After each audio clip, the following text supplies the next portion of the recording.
CID DG Shankar ಬಿದ್ರಿ ವಾಕ್ಸಮರ ಮುಂದುವರೆಸಿದ್ದಾರೆ. ಬೆಂಗಳೂರಿನಲ್ಲಿ ಪತ್ರಿಕಾ ಹೇಳಿಕೆ ಬಿಡುಗಡೆ ಮಾಡಿದ ಬಿದ್ರಿ ಇದೇ ಮೊದಲ ಬಾರಿಗೆ ಗೌಡರ ಕುಟುಂಬದ ವಿರುದ್ಧ ನೇರ ವಾಗ್ದಾಳಿ ನಡೆಸಿದ್ದಾರೆ.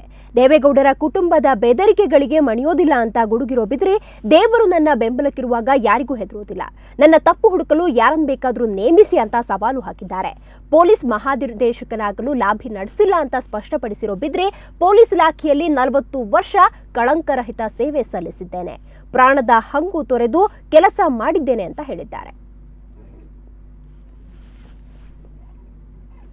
ಇನ್ನು ಸಿಐಡಿ ಡಿಜಿ ಶಂಕರ್ ಬಿದ್ರಿ ವಿರುದ್ಧ ಮಾಜಿ ಸಿಎಂ ಕುಮಾರಸ್ವಾಮಿ ವಾಗ್ದಾಳಿ ಮುಂದುವರೆಸಿದ್ದಾರೆ. ದೆಹಲಿಯಲ್ಲಿ ಮಾತನಾಡಿದ ಅವರು ಎಫ್ಐಆರ್ ದಾಖಲಿಸಿದ್ದು ರಾಜಕೀಯ ಪ್ರೇರಿತ ಅಂತ ಆರೋಪಿಸಿದ್ರು. ಬಿದರಿ ಆರೋಪದ ಹಿಂದೆ ಕಾಂಗ್ರೆಸ್ ಚಿತಾವಣೆ ಇದೆ ಅಂತ ಶಂಕಿಸಿದ ಅವರು ಬಿದರಿಗೆ ಕಾಂಗ್ರೆಸ್ ಟಿಕೆಟ್ ನೀಡುವ ಭರವಸೆ ನೀಡಿದೆ. ಗೌಡರ ಕುಟುಂಬವನ್ನ ಹಗರಣದಲ್ಲಿ ಸಿಲುಕಿಸಲು ಕಾಂಗ್ರೆಸ್ ಹೂಡಿರೋ ತಂತ್ರವಿದೆ ಅಂತ ಆರೋಪಿಸಿದ್ರು.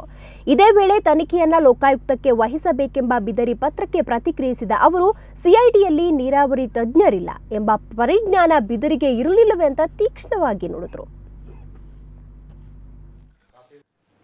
ತರಾತುರಿಯಲ್ಲಿ ಶಂಕರ್ ಬಿದರಿಯವರು ಇನ್ನೇನು ಈಗ ಡಿಜಿ ಆಗಲಿಕ್ಕೆ ನಾನು ಮಾಡಿದ್ದಲ್ಲ ಅಂತ ಹೇಳಿದ್ದಾರೆ. ಆಗಿದ್ದರೆ ಯಾವ ಒಂದು ಆಧಾರದ ಮೇಲೆ ಮಾಡ್ಕೊಂಡಿದ್ದಾರೆ, ಇದಕ್ಕೆ ಕಾರಣಕರ್ತರುಗಳೇನಿದ್ದಾರೆ? ಯಾಕಂದ್ರೆ ನನಗೆ ಒಂದು ವಿಷಯ, ರಾಜಕೀಯದಲ್ಲಿ ಕೆಲವರು ಚರ್ಚೆ ಮಾಡ್ತಾರೆ, ಅವರು ಮುಂದೆ ಕಾಂಗ್ರೆಸ್ ಪಕ್ಷದ ಅಭ್ಯರ್ಥಿಯಾಗಿ ಚುನಾವಣೆಗೆ ರಾಜಕಾರಣಕ್ಕೆ ಇಳಿಬೇಕು ಅಂತಕ್ಕಂಥದ್ದು ಒಂದು ವಿಷಯ ಹೊರಗಡೆ ಚರ್ಚೆ ನಡೀತಾ ಇದೆ.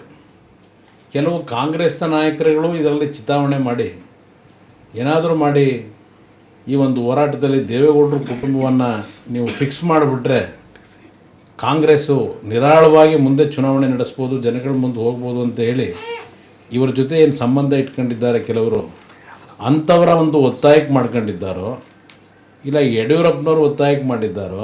CODನಲ್ಲಿ FIR ಅರಿಯಬೇಕಾದ್ರೆ CODನಲ್ಲಿ ತನಿಖೆ ನಡೆಸ್ತಕ್ಕಂಥ ಕಾಂಪಿಟೆಂಟ್ ಅಥಾರಿಟಿ CODನಲ್ಲಿ ಇಲ್ಲ ಅಂತಕ್ಕಂಥದ್ದು ನೆನ್ನೆ ಹೇಳ್ಕೊಂಡಿದ್ದಾರೆ ಸಾಯಂಕಾಲ.